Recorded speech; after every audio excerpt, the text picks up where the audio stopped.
ఒకసారి మనం బీహార్కి వెళ్దాం. బీహార్కి సంబంధించి రీజన్ వైజ్ ఎలా ఉంది ఒక్కసారి చూద్దాము. ఏ ఏ ప్రాంతాలలో ఏ ఏ ఏ ఏ కూటమి ఏ రకంగా పర్ఫార్మెన్స్ కనబరిచిందనేది ఒక్కసారి చూద్దాం. బీహార్ రీజన్ వైజ్ ట్రెండ్స్ చూస్తే సీమాంచల్ రీజన్కి ఒక్కసారి వెళితే ఎన్డీఏ 18 స్థానాల్లో ముందంజలో ఉంటే మహాగఠబంధన్ కేవలం 3 స్థానాల్లోనే ముందంజలో ఉన్నటువంటి పరిస్థితి కనిపిస్తోంది. అదే సమయంలో జేఎస్పీ 0, అదర్స్ 3. నెక్స్ట్ ఒక్కసారి సీమాంచల్ దాటి ఒక్కసారి వెళ్దాము. నెక్స్ట్ మిథిలా రీజియన్ చూస్తే ఎన్డీఏ 39 స్థానాలు. ఇంతకుముందు మనం సీమాంచల్ చూసాము, ముస్లిమ్స్ ప్రాబల్యం ఎక్కువగా ఉన్నటువంటిది అని అంటుంటారు.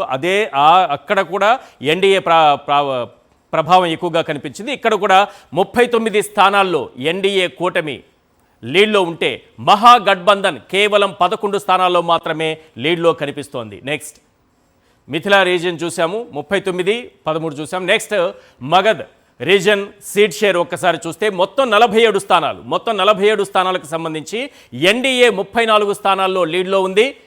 మహాగఠబంధన్ 13 స్థానాల్లో లీడ్లో కంటిన్యూ అవుతోంది. నెక్స్ట్ అంగ్ రీజన్ సీట్ షేరు టోటల్ ఇక్కడ వచ్చి 27 స్థానాలు ఉన్నాయి. 27లో ఎన్డీఏ 24 స్థానాల్లో ముందంజలో ఉంది. మహాగఠబంధన్ కేవలం 3 స్థానాల్లో ముందంజలో ఉంది. నెక్స్ట్ భోజ్పూర్లో మొత్తం 46 స్థానాలున్నాయి. 46కు సంబంధించి ఎన్డీఏ 33, మహాగఠబంధన్ 12 స్థానాల్లో కాస్త ప్రభావం చూపించినటువంటి పరిస్థితి కనిపిస్తోంది. నెక్స్ట్ తిరుట్ రీజన్ మొత్తం 49 స్థానాలున్నాయి. ఎన్డీఏ 43 స్థానాల్లో, మహాగఠబంధన్ కేవలం 6 స్థానాల్లో మాత్రమే లీడ్లో కంటిన్యూ అవుతున్నటువంటి సిచ్యువేషన్ కనిపిస్తోంది. రైట్, ఓవరాల్గా మనం చూస్తున్నాము ఎన్డీఏ స్ట్రైక్ రేట్ని ఒకసారి స్క్రీన్ పైన మనం చూస్తున్నాము. మొత్తం కంటెస్టెడ్ 101 స్థానాలు, 82 స్థానాల్లో లీడ్లో బీజేపీ ఉంది. ఎన్డీఏ కూటమిలోని బీజేపీ 82 స్థానాల్లో లీడ్లో కొనసాగుతోంది. స్ట్రైక్ రేట్ చూస్తే పోటీ చేసిన స్థానాలు, విజయం సాధించబోతున్నటువంటి స్థానాలను మనం ఒక్కసారి స్ట్రైక్ రేట్ చూస్తే 81% కనిపిస్తోంది.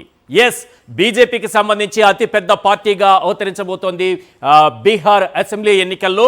81% స్ట్రైక్ రేట్ ఈరోజు బీజేపీకి కనిపిస్తోంది. 101 స్థానాల్లో పోటీ చేసి 82 స్థానాల్లో విజయం సాధించబోతోంది.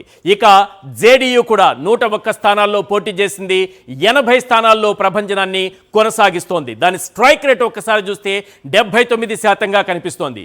బీజేపీ 81%, ఇటు జేడీయూను చూస్తే 79% స్ట్రైక్ రేట్తో కొనసాగుతున్నాయి. అదే సమయంలో మనం ఒక్కసారి ఇదే ఎన్డీఏ కూటమికి సంబంధించి మనం ఎల్జేపీని ఒక్కసారి చూద్దాం.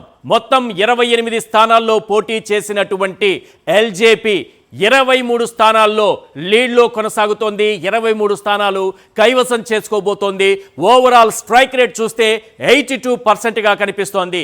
పోటీ చేసిన స్థానాలు, గెలుస్తున్నటువంటి స్థానాలతో మనం స్ట్రైక్ రేట్ చూసినప్పుడు బీజేపీని దాటుకుని ఎల్జేపీ ఒక స్పష్టమైన క్లియర్ స్ట్రైక్ రేట్తో 82% స్ట్రైక్ రేట్తో బీజేపీ కంటే ముందంజలో ఉంది. ఇక హెచ్ఐఎం స్ట్రైక్ రేట్ ఒకసారి చూడండి, 6 స్థానాల్లో పోటీ చేసింది, 4 స్థానాల్లో లీడ్లో కొనసాగుతోంది. 67% స్ట్రైక్ రేట్తో కనిపిస్తోంది. ఇది ఓవరాల్గా మనం చూస్తున్నాం ఎన్డీఏకి సంబంధించి. 82 స్థానాల్లో పోటీ చేసినట్టు 82 స్థానాల్లో ముందంజలో ఉన్న బీజేపీ 81% స్ట్రైక్ రేట్, 80 స్థానాల్లో లీడ్లో ఉన్నటువంటి జేడీయూ 79% స్ట్రైక్ రేట్.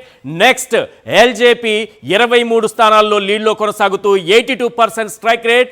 అలాగే హెచ్ఐఎం 4 స్థానాల్లో లీడ్లో కొనసాగుతూ 67% స్ట్రైక్ రేట్ని కంటిన్యూ చేస్తున్నాయి. ఇక ఎన్డీఏ తరువాత మహాగఠబంధన్ కూడా ఒక్కసారి చూద్దాం. మహాగఠబంధన్ స్ట్రైక్ రేట్ ఏ విధంగా ఉన్నది? రైట్, దాన్ని చూసే ముందు ఇప్పటి వరకు ఉన్నటువంటి సీట్లు మొత్తం ఓవరాల్గా 189 స్థానాల్లో ఇప్పుడు ఎన్డీఏ కంటిన్యూ అవుతోంది. రైట్, నెక్స్ట్ మహాగఠబంధన్ కేవలం 50 స్థానాల్లో మాత్రమే మనకు కనిపిస్తోంది. జేఎస్పీ 2 స్థానాల్లో మాత్రమే లీడ్లో ఉన్నటువంటి సిచ్యువేషన్ కనిపిస్తోంది. ఇక